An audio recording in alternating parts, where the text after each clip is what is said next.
Good evening. I'd like to call to order tonight's meeting of the ISD 191 Burnsville Egan Savage School Board. The date is January 23rd, 2020, and the time is 6:30 p.m. I'd like to start by welcoming everyone who's here tonight. Thank you so much for joining us, and also extend thanks to the folks that are watching from home. We always like knowing that people are paying attention to the work of the school board and all of our work on behalf of the students. With that, Director Chester, will you lead us in the pledge? I pledge allegiance to the flag of the United States of America and to the republic for which it stands, one nation, under God, indivisible, with liberty and justice for all.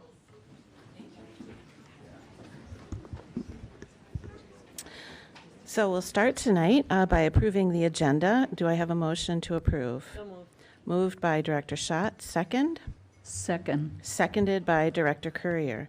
Any discussion? Hearing none, all those in favor of approving tonight's agenda, please signify by saying aye. Aye. Opposed, nay. And the motion carries. We will start with our information section and fall activities recognition. And I'd like to invite Athletics Director Guillaume Peck to the podium. We're excited to have several students and coaches here tonight so we can recognize their achievements from the first portion of the school year. Mr. Peck, welcome, and thank you for joining us to share a little bit about these outstanding students. Thank you, Board Chair Alt, Superintendent Battle, and the members of the school board. Thanks for allowing us to be here. I appreciate the opportunity tonight to share some of the wonderful accomplishments of our students and teams in District 191. Each of the people we'll honor tonight were recognized at the state or even national level.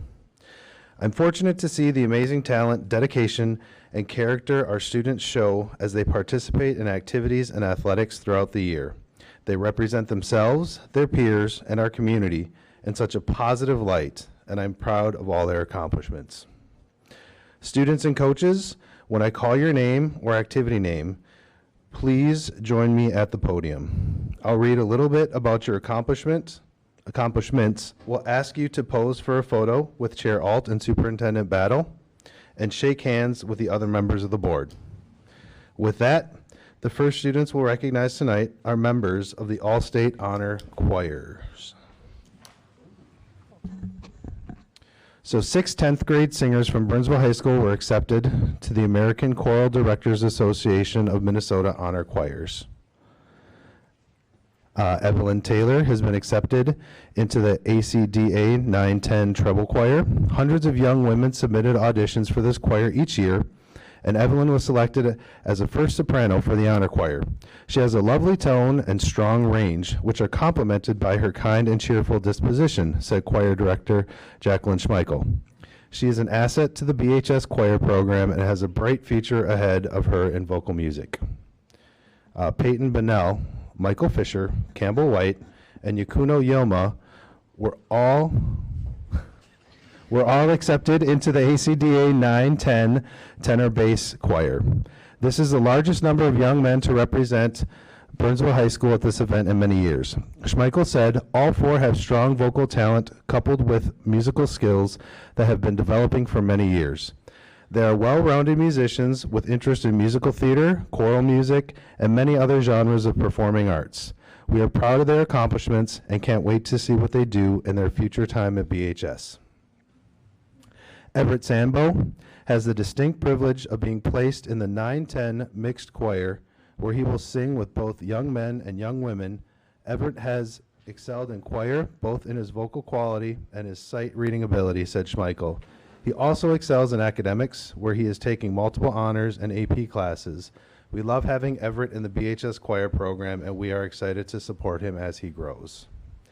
These students will perform with their choirs on Thursday, February 13th at Central Lutheran Church in Minneapolis.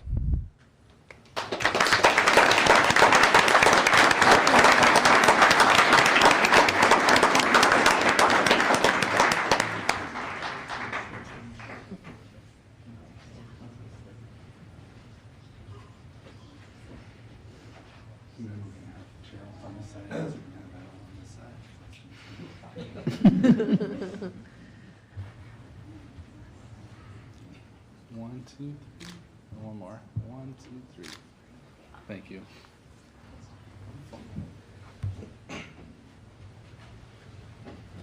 Next, the members of the Lakeville Burnsville Farmington CI Adapted Soccer Team. Jake Mohammed, a junior, and the only Burnsville team member on the Lakeville Burnsville Farmington CI Adapted Soccer Team, helped his team conclude the season with a record of 8-2-2 and a fourth-place finish at the state tournament. This is the Blazing Cat soccer team's 13th consecutive state tournament appearance. Jake is one of the hardest working members of the soccer team with true competitive drive, said Coach Sean Tatke. We look forward to having Jake return next year as one of our senior leaders. Nice work, Jake, and congrats.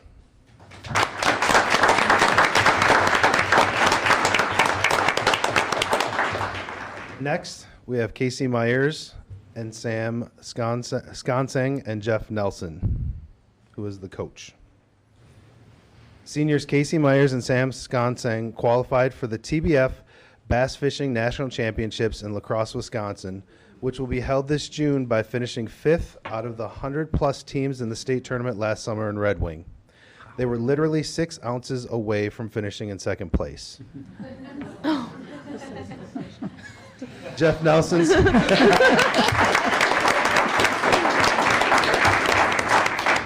Jeff Nelson said both Casey and Sam are wonderful young men with a combined GPA of around 3.97. They are obviously very intelligent and hardworking students. Their ability to learn and problem solve has helped them become excellent fishermen over the past 3 years of being a part of the team. Congrats, Casey and Sam, and good luck at the national championships.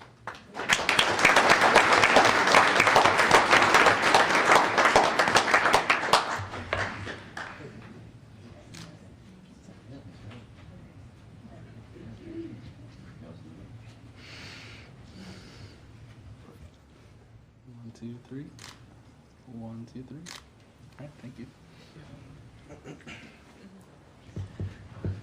Next up, the members of the Burnsville High School speech traveling team. The Burnsville High School speech traveling team qualified for and attended the Glenn Brooks Invitational Speech Tournament in Chicago this fall. Glenn Brooks is a national tournament and is highly competitive. All students on the team did very well and made Burnsville's name known on the national circuit for speech. Traveling team members are Zoe Lewis, Ellie Sheldberg, Kylie Crick, Sylvia Crowett, and Umith Azad, and the team is coached by Catherine Ryder and BHS social studies teacher Derek Tano. In the fall, KSTP TV did a story about the program's incredible growth. The speech team grew from 17 to 74 students in just 1 year. Wow.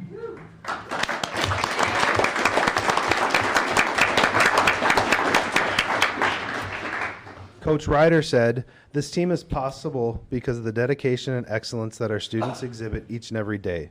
Umith, Ellie, Kylie, Zoe, and Sylvia are all extraordinary students with extraordinary potential, and Burnsville should be proud to claim them." Congrats, BHS speech traveling team.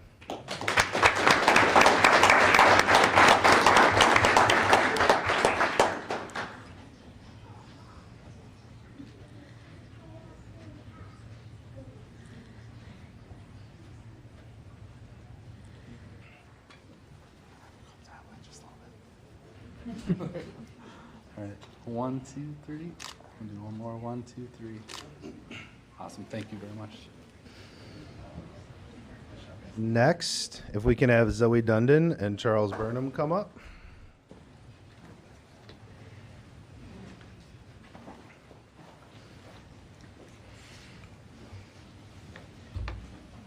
Zoe Dundon, a 10th grader, qualified for the state cross-country meet this fall. She placed 10th in the South Suburban Conference meet, 4th in sections, and 69th at the state meet. Her time of 18 minutes 50.2 seconds at the section meet is the second fastest 5K ever recorded by a Burnsville athlete. Zoe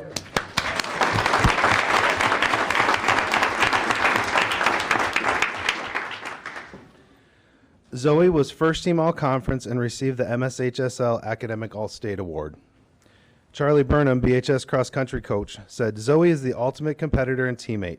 She gives it her all in competition, but more importantly, she makes practice really fun by bringing a positive attitude and supporting all of the other girls on the team.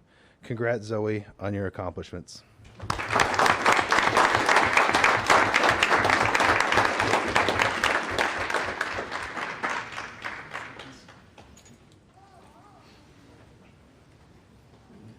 One, two, three. One more. One, two, three. All right, thanks.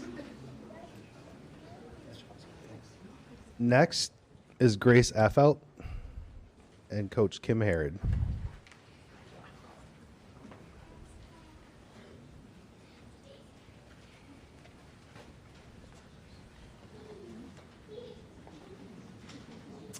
Grace Affelt, a ninth grader, qualified for the state diving meet by placing third at the section meet in 1 meter diving. At the state meet, she made it past the first round of cuts and ended up placing 20th in state.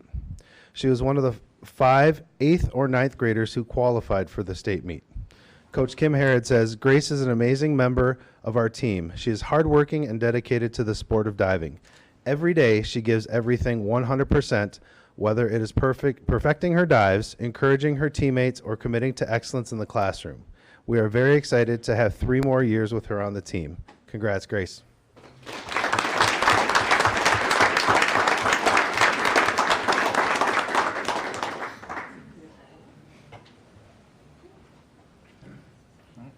One, two, three. One more. One, two, three. All right, thank you very much. Alexis Bonnell.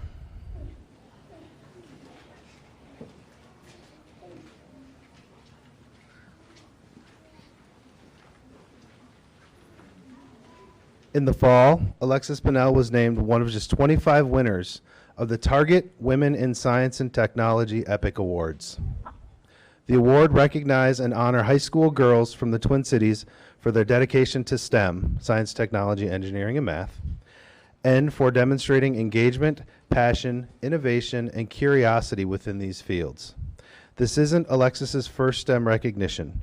As a sophomore, Alexis earned the Aspirations in Computing Award, Rising Star distinction from the Minnesota State IT Center of Excellence, and advanced to the State Science Fair with her project, Our Teens on Snapchat Crack. Alexis has shown qualities of a true leader both inside the classroom and in the community, said Cindy Drejos, technology and business education teacher. She uses her great communication skills to inform her peers, community members, and school faculty of opportunities to bring awareness of the computer science field to all and demonstrates a positive visionary outlook in all that she accomplishes. Congrats, Alexis.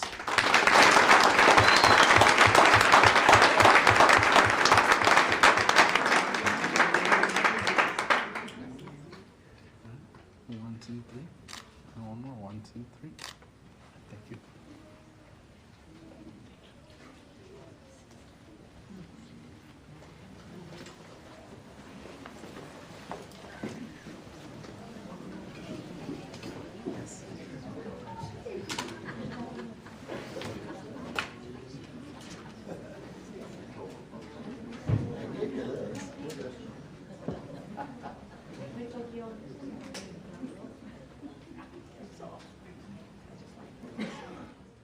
All right, thank you.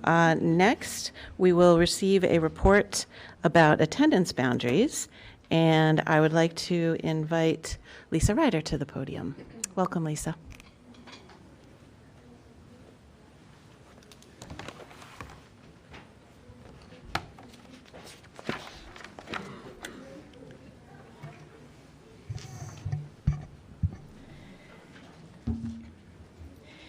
Good evening. I would like to present a report on the attendance boundary scenarios. This comes to you after a bit of work since December 12th, which is when we have been working since that point in time in which 3 schools were identified as closure for next year. And so then that necessitates a need for us to address attendance boundaries. So the overview of this presentation is shown here. I won't read these all out loud, but just for you to be able to review. I will say that during this process, there was quite a bit of work done at various different levels, which we'll talk through. And aside from the fact of the necessity to address the closure of the schools, we also then needed to address some indicators that MDE has noticed in that our balance among our schools is not necessarily balanced. And so they have a metric they use, which we'll get into a little later. And so that's one of the other factors that we needed to bring into the mix as we developed this process. So as we go through this presentation, I will start with the design team. A design team was created, which included, other than myself as facilitator, 2 co-chairs. Our community co-chair is John Christensen, who is here tonight, and our internal co-chair, Don Leek, also here tonight. Our community members that were included in the process and that gave us great insight from their perspectives, Kathy Radmer, Jane Kaplan, Carolyn Thornton, Teddy Walls, and Carlos Lopez. In addition, our executive team members and operations teams, which included curriculum, special education, business, and human resources, were involved, including transportation. We have our routers as well as our Schmitty & Sons who are present. Our routers come from CISO Transportation. So with all of this team together at various different times, we will go through exactly when we met, but we all needed a place to start from. And so we started with our guiding change, which the board had seen. And it really was very, very similar to that which was used for the facilities process, with the exception of the current reality being changed to be more pertinent to our purpose, which was to address attendance boundaries. Therefore, you'll see under the current reality column that that was shifted slightly. Very, very few changes were made between unacceptable means and desired results between the facilities process and our attendance boundary process. With that, we were using the flow chart of information, as you see down in the lower left corner. And just for those who haven't seen this before, it basically means we were at that consultation level for quite some time. In fact, since December 12th, that's what we've been doing. Our design team has been working on various different options, scenarios to bring forward to the public as well as to our administrative team for that stakeholder input and their voice to be heard. And so all of that has been happening back and forth between those top 2 that you see on that diagram, all in preparation to be able to bring this information to the school board for decision. Once that's done, we will then move into the implementation and refinement phase. So let's talk a little bit about the meetings that were held. Our design teamwork and community member input took place on the dates that you see on the chart before you. In addition, we do have the attendance at each of the different meetings. Some of them you will see were smaller meetings because it was, in some of the cases, it was more about getting someone up to speed on just the current reality for us before we delved into all the potential options that there might be. So there was quite a bit of planning that needed to be done as well in order just to kind of present the current information. You know, what do we have in play right now? And that's where that's a grounding to make sure everybody's at the same point of reference and that we can then refer back to that as needed as we move forward. In addition, then we had our administrative team input on these various dates with attendance, as you see. And then we held stakeholder participation. We held 6 different meetings that were held throughout various different times of the day so that we could garner input from people who maybe they work second shift and they couldn't make an evening meeting, something of that nature. So we wanted to make sure that the meetings were available for all families. And at various times, you can see the participation that we had in the process. You can see the times that were noted. We did hold meetings in with an interpreter for the Somali meeting, and for the Latino meeting was actually presented by our cultural liaisons in Spanish. And so that was very helpful for families to be able to hear it in their own language. And then we had the interpreters to be able to understand what it was that the comments and the discussions were amongst the family members. around the tables. In addition, at each of these various meetings, we obtained input. Prior to that, though, let's talk a little bit about the goals and requirements that we needed. We needed to make sure that we had a very clear understanding of what those goals and requirements were. When you talk attendance boundaries, it's hard not to have emotions come into the mix. It's just a topic that typically has a lot of different perspectives from each different person, and so it's a matter of how can we make sure that what we're looking at is vetted against certain goals and criteria. And so the guiding change that you saw earlier is what we utilized to create the goals and requirements that we then had in a matrix, and every scenario that was created by the design team was run up against that matrix to see how it compared both to each other as well as to the current. And with that in play, I am going to run through these real quick just because this was a really critical point for us, is helping our community members also to understand what are we looking at when we're comparing these and measuring them.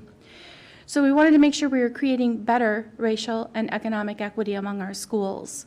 And each school then gets resources based on those needs that are at each school. That's how finance works, and that's how the budgets work. So we needed to kind of see if we can find some more equity there. And that ultimately means better results for students, right? So that's the goal there.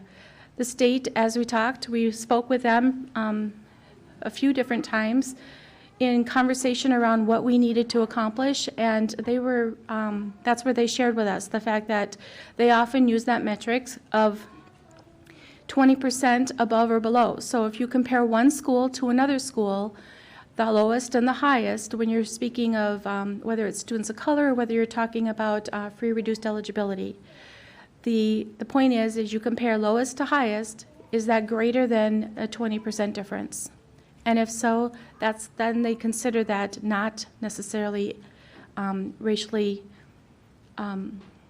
they consider it isolating a school or a district. You know what I mean, they use the same metrics for various different reasons. So the goal is to not have it greater than the 20%. So we also want to address our capacity issues, particularly as we close 2 of our elementaries and 1 middle school. In this whole process, the whole goal is to be more efficient with our dollars so we can spend those dollars on programming. That's the point of this. Other considerations that we did bring into the process were monitoring the number of students that are affected and keeping designated areas together as possible. So as we get into the map, that might make a little bit more sense. But considering that impact on transportation is key too, because we can't necessarily create boundaries that then are going to cost a whole lot more to be able to transport students. So that was in the mix, and our elementary, making sure that they had capacity for our pre-kindergarten program. As you know, we've been working with our voluntary pre-kindergarten program within a number of our elementary schools, and we want to make sure that the capacity of our buildings has room for them, as well as the K-5 education that is going on. As we take a look at the attendance boundary scenarios, I want to walk you through a little bit of the information that was shared at the public meetings and kind of in the flow and format that they heard it as well. I will say to you that my report to you tonight that I'm bringing presents 2 elementary scenarios. We took to the public 2 elementary scenarios and 1 middle school scenario. Throughout the process, there were a number of opportunities for people to give feedback and to provide suggestions. We have reviewed all of those suggestions as we had indicated we would, and no additional scenario was created as a result that worked against the metrics that we were comparing everything against. So therefore, you are going to see exactly what the public saw, and that is what we would be reporting to you as being possible scenarios at this point in time. Again, we wanted to reiterate to people that we could not create racially isolated schools. That was something that is not a possibility for us to do in this process. We want to focus on elementary boundaries because the goal also is for all of our elementary schools then to attend 1 middle school, meaning if I am at Sky Oaks Elementary, I'm not going to be going to 2 different middle schools potentially as a student population, but rather just the one. And which one would that be? The presentation that you're seeing tonight are 2 scenarios that are both viable, they meet our goals, and there are no major increases in transportation as a result. As we get into this, let's talk a little bit about how did people know how to interpret this information. And so one of the first things we wanted folks to do as they walked in or as they were learning about this online was to determine what area do they live in. And you'll know what I'm talking about as we look at the map next. But we walked them through on your phone, for example, how you could get to that location on the website where someone could type in their address and be able to identify what area of the district do they live in. There's certain things in this process that are not changing. Where they reside does not change. So if we can get people to understand where it is that they live, what area is that related to, then they can follow along as to what the resulting impact these scenarios may have upon them as an individual family. So this is the map that everybody saw when they first walked in and saw the table, or went to their tables. And as you can see, this is a map of our district with the red lines indicating what we call areas. Each of these areas have a number, and there's over 70 attendance areas that you see noted here. With that number then, you'd find your address. That number then would tell you what area you live in. The area is not changing, but which school the area is assigned to may. And that was the point of this process. So then we moved into sharing with folks, now that they knew their area, what does the map look like for the first scenario, scenario A. So I'd like to walk through a little bit about scenario A. There are 2 things, both scenarios, let me start with this, both scenarios actually are very similar in nature for these facts. We know that in both scenarios, M.W. Savage attendance needed to be shifted to a different school of attendance. We know that was true also of Sioux Trail Elementary and of Metcalf Middle School. We know that in both scenarios, areas number 14 and 22, 23 and 25, and area 30, 31, and 76 were all shifting in both scenarios. Shifting very similarly. There's no change between A or B, but they are shifting from where they currently are. And I may have failed to mention this, but in this whole process, every student was sent to their home in our software, which means if they did have a variance, or they do have a variance, excuse me, that variance for our purposes was out of the picture and they were sent to their home. And that's where they were accounted for as our starting point. So as we look at this, all of the information that we used in our metrics are based on that residence, okay? So with that having been said, the residents having then shifted for those 7 neighborhoods I just mentioned, along with M.W. Savage and Sioux Trail, what we have as a result is in the lower right corner. So this map is color-coded by school, and you will see numbers then behind it.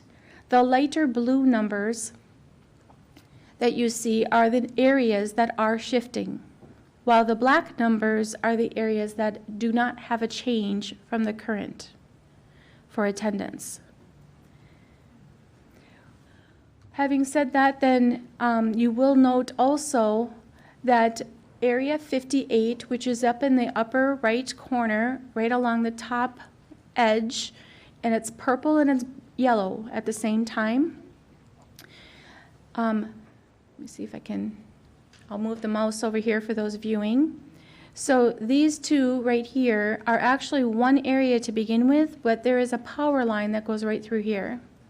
And it's right behind the Sioux Trail School. This what seemed to be a good line for us to use in our process to be able to address the difference between scenarios A and B, which I'll speak to next. Scenario A has the Sioux Trail Elementary School population moving to 2 different elementary schools, Ron and William Byrne. And in order to do that, we needed to take 58 area and actually create a line of that has one side, the north side there, heading over to Ron in purple, and the south side heading to William Byrne in yellow. So that's the significant difference between A and B. Having done that with A, it pretty much allows all the students then would be just in those two elementary schools of Ron or William Byrne, okay? As we move now to scenario B, map looks fairly similar, especially on the left side of Highway 35. But as you look over to the right side of Highway 35, or the east, you will see here that both 58A and B that we were just discussing in the upper right corner here, they are both the same color, and that is the same color as the Sky Oaks Elementary. So in this scenario, Sioux Trail families would go not just to 2 elementaries, but instead to 3 different elementary schools. If that's done, then it does require that there are some additional areas, neighborhoods that are impacted as well, that are in Sky Oaks currently, that would then need to shift over to William Byrne. So you see areas, I believe 38, 45, 46, and 47 impacted. 57 as well. Okay? Both maps were provided in paper copy, A on one side, B on the other, color-coded as you see them here. And families were able to then take their area number and find which spot they are in if they're impacted on area or scenario A or B.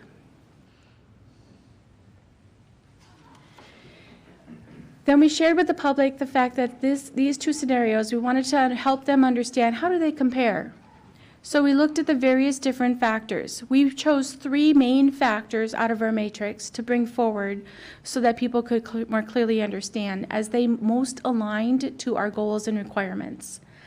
The first of which is our students of color. And so this graph was used to show that there are 3 bar lines for every elementary school. The 8 new elementary schools are opening next fall. Gideon Pond is in blue. You see the current information, whereas then you see next the scenario A, and then the third column over that's more gray is scenario B. And so as you look at Gideon Pond, for example, you'll see that currently our students of color are just under the 70%, and under both A or B, you see how they compare to each other just above the 70% line. This graph also allows you then to compare from one elementary school to another elementary school and see what shifts or adjustments might be represented. I would point out now in the lower right corner, we started out with a 40% difference between our lowest percentage of students of color at a school compared to the highest. And so with scenario A, we bring that 40% down to 19%, or 19 points. Under scenario B, we bring it to 13. The next slide talks a little bit more about similar type graph, but it talks about the socioeconomic status. So here again, the blue being current, the red being scenario A, and the gray being scenario B. It's a comparison of our free and reduced eligibility across the schools, and comparing the current to scenario A and B. Currently, we start out with a 49% difference between our lowest percentage free reduced eligibility and our school with the highest percentage free reduced eligibility. We can bring it to 21% difference in scenario A, and under scenario B, 18%. Keep in mind again, we're working with everyone back at their home residence when we're comparing A and B, okay? As we move to the next slide, then we also focused on what about building capacity? What's going to happen there? So this building capacity is showing then what the capacity would be under current scenario A and B for each of the different elementary schools. Here again, you can see that currently we have a range from 64% of capacity to 107% capacity. And under scenario A, we can bring that to 77 to 94% as the range, a little tighter. And under scenario B, we have 70 to 94% range. Then we talked to our families about our middle school scenarios. As we mentioned earlier, our goal was to make sure that every elementary school was going to then be moving towards the same middle school, whichever that might be. And so with that in mind, as we looked at our elementary scenarios that we had created, we then began to look at how they compared to the middle school scenarios we had created as a design team, and realized that A and B, which I may have not mentioned, but back here on the graphs, you can see they were numbered 83 and 75. Those are the number of different scenarios that we worked through as a design team. And with that having been said, the two that rose to the top and met all of the metrics that we were talking about, 73 and 85, they had exactly the same areas attending middle schools. So since they were alike and they matched very well, we then took a look at what does the map look like, and then what do those same areas of interest look like. So this graph is trying to show the racial balance, the economic balance, and the capacity, similar to what we just talked about for elementaries, but in this case, you're going to find that on the left side of the screen is our current. Eagle Ridge Middle School and Nicollet Middle School current on the left. Yellow being the bar for our racial balance, purple being the bar for our economic balance, and green being the capacity. And then you can see what that looks like then under the one scenario we have for middle schools, since both A and B for middle schools are the same. And what I'll point out, there is a 9-point difference for our racial balance to begin with, which comes down to only a 2% difference, 2-point difference under this scenario. And then for economic balance, you will find that that goes from an 8 percentage point to 2 percentage points. Our capacity, you'll see the green bar shoots up for both of them as we are closing a middle school. So going from 3 to 2 does result in a greater capacity and more efficient use of those buildings. In both cases, you'll see we're still under 100%. We then moved the conversation to providing us information. So our public had an opportunity to ask questions. We gave answers for those that we could. For those that we couldn't, we asked them to write them down. And then with that information, we asked also, what questions do they have? What is their reaction to this and the process? And what needs clarification? We also asked for what suggestions do you have? And so with that information being gathered, we had white paper, sticky paper on the tables. Everyone wrote on those, and then photos were taken of them. And in addition, we scribed them into a Google Doc. So what you find in the next slide is the links to those photos, every one of them, and the link to the reactions, questions, and suggestions that were then organized by us under themes.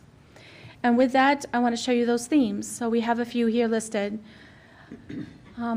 Variances. What will be allowed moving forward and what preferences may be given and to whom.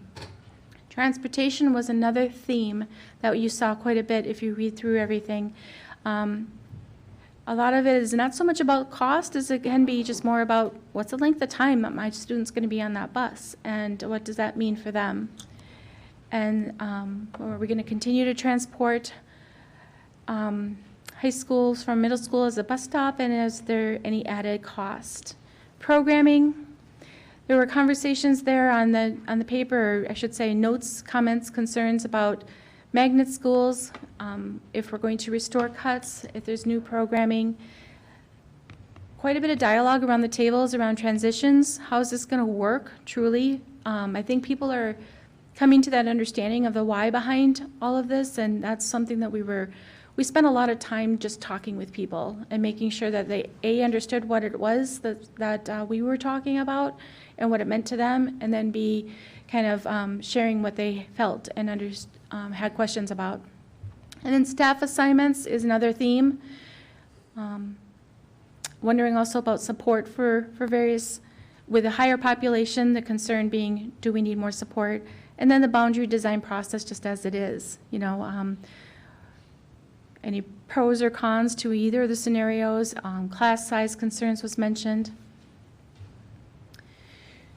With all of that information now made available both to the public and to you, the conclusion of this process at this point in time is to bring to you this report, and our next step would then to bring to the next board meeting, February 6th, a recommendation for the boundaries to be determined by the board so that we then can begin our process of implementation. That concludes my report.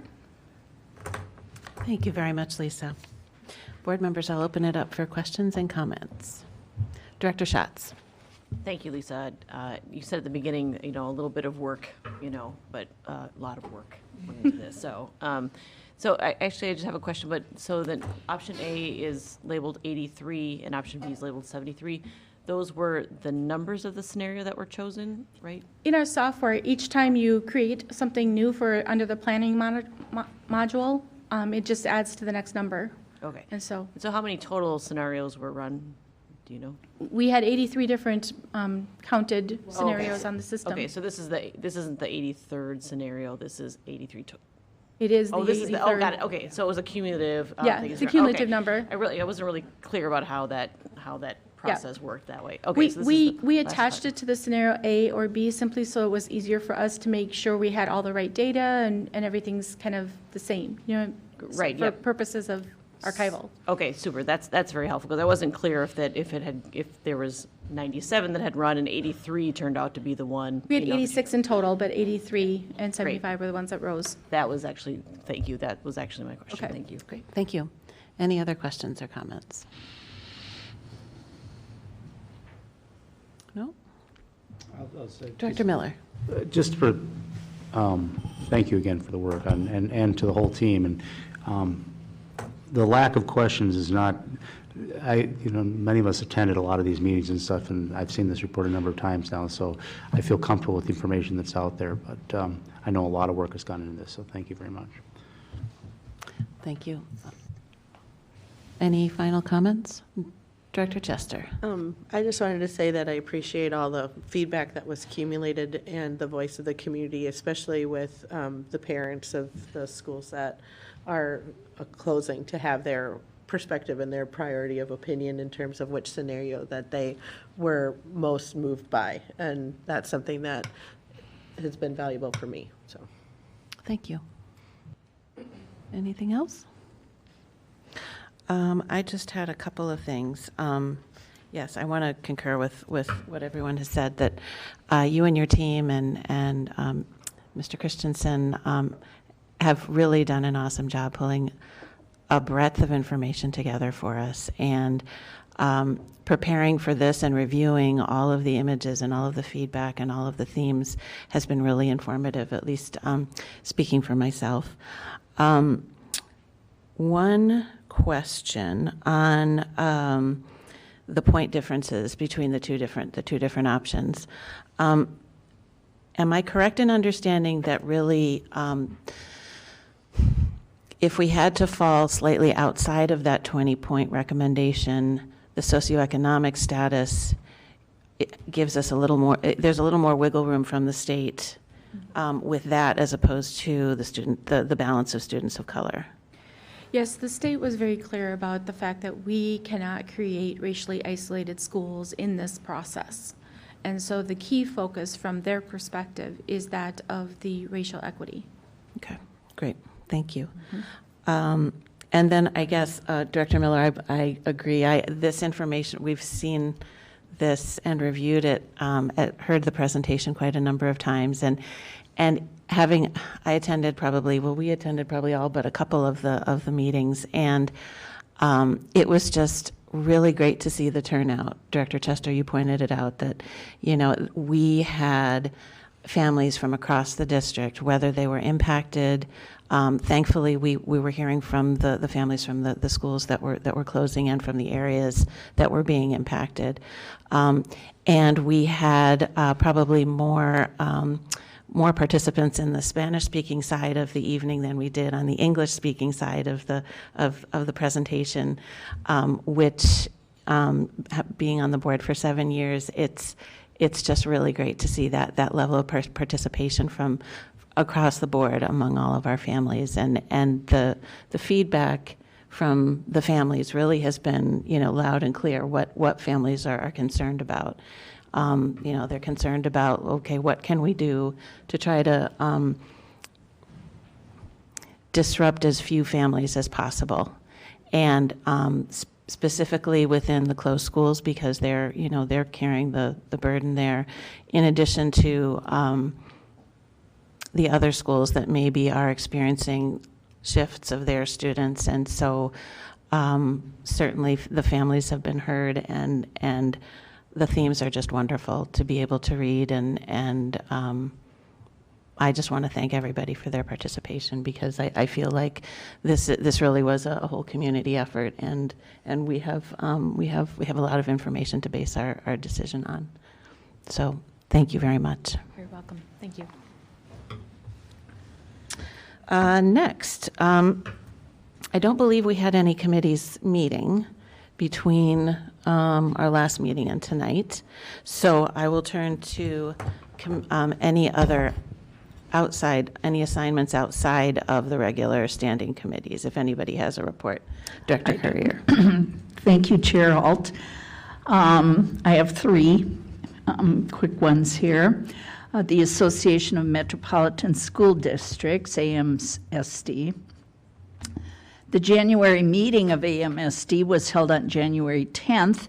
The 2 major takeaways, which you can access on amsd.org website, were the AMSD position papers on school board renewal of an operating referendum and tiered teacher licensure, and a presentation by Dr. Thomas Kotke, MD, and Annie Krapek, Master in Public Health, on vaping, what to do, which, if you recall here, we talked about, and then it became more apparent in the news media. So thanks to our student rep who raised our awareness on that topic.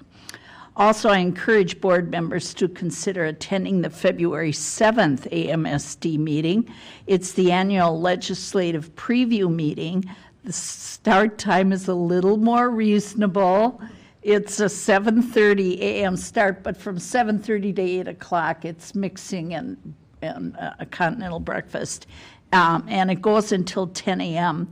Legislators are invited to the meeting, and the agenda includes an AMSD presentation, comments by Education Commissioner Mary Catherine Ricker, a legislative panel presentation by Representative Cheryl Joachim, Representative Sandra Erickson, Senator Carla Nelson, and Senator Chuck Uyghur, followed by a concluding question-answer session. By the way, so that I didn't mispronounce the last names of Representative Joachim and Senator Uyghur, I did a how do I pronounce search of their names using their titles. Both the House and Senate have a pronunciation chart of their names. So if you see a name of an elected official that you don't know how to pronounce, the charts are there. So that concludes my report on AMSD. 917, just a reminder to the public and fellow board members for in-depth information about 917 meetings, programs, and activities. Please check out their website, isd917.k12.mn.us/home. The January 9/17 meeting was held on the 7th. Besides regular business items, Superintendent Mark Zuzik made a presentation on planning and staffing to meet the needs of our member districts. The presentation covered the 9/17 planning for the next 3 fiscal years and beyond. Planning for growth, especially in special education, was the core of the plan. And the Hall of Fame report, the committee met on January 13th. We have a new nomination form to capture a bit more information before we contact the nominees for a more in-depth interview.